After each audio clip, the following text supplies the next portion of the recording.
Hello, so I wanted to give you an update on Easy Video Lab. I shared with you a preview last week, and we thought we were going to be able to get this into your hands, but we ran into bugs and they needed to be fixed. This last week, Carvel has implemented one new feature and cleaned up those bugs, and I want to share that with you. Unfortunately, just before I recorded this, Carvel and I got together and found a few more bugs that he's got to clean up before we get this into your hands. But in the meantime, let me show you something cool. So I'm going to rewind this template here. This is a template from the upcoming Easy Video Templates cartoon kit. Go ahead and play this animation. And what's kind of neat about this is a new feature called a layered image. So we now have three kind of image or video related new things here. Well, there's two new things, MOV overlay and layered image. But you can see here that this image, for example, is basically a frame. It's just a static image that acts as a frame because there's a hole in the middle.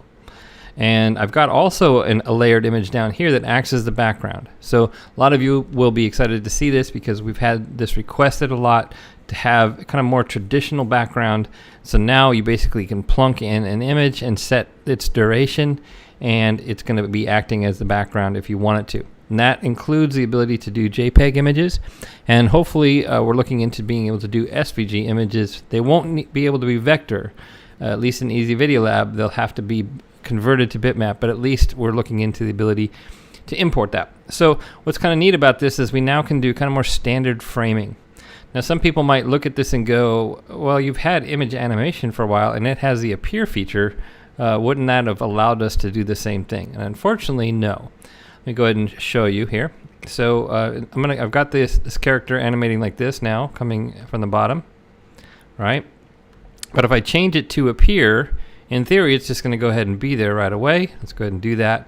And if you're watching carefully, you might have seen it flash because right at the very beginning, the way this animation is set up, there has to be kind of a not there state before it can be a there state or appear.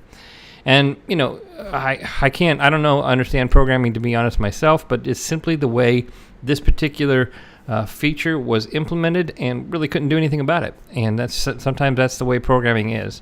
So we really had to create, or Carvel needed to create, a new functionality for a static image that was right there from the beginning all the way to the whole duration that you specify. And so that's now in there. It's very handy. I have lots of plans for this, and I'm sure many of you looking at this are thinking of things that you want to do with it as well. So a couple things about image animation. Carvel was able to make some small improvements in a couple of different ways. First of all, he's implemented it in such a way that it renders faster, but another cool thing is that the way it's handled is a little bit more useful. So you can see right now, again, I'm going to go ahead and switch it back to from the bottom, and I had to click on animate it here. So you still have to click on animate it if you change anything over here. But if I want to change something over here, I can rewind and it's going to go ahead and take that into account. So you don't have to hit animated button if you change things here on the stage. It's going to go ahead and reflect that.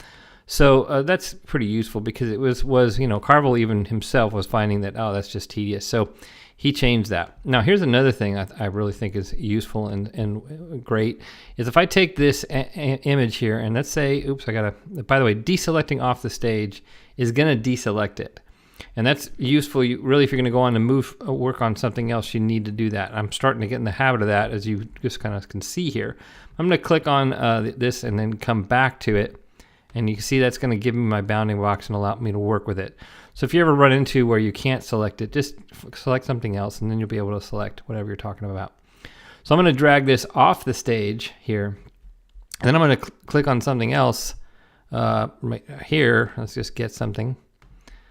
Okay. And then come back to him.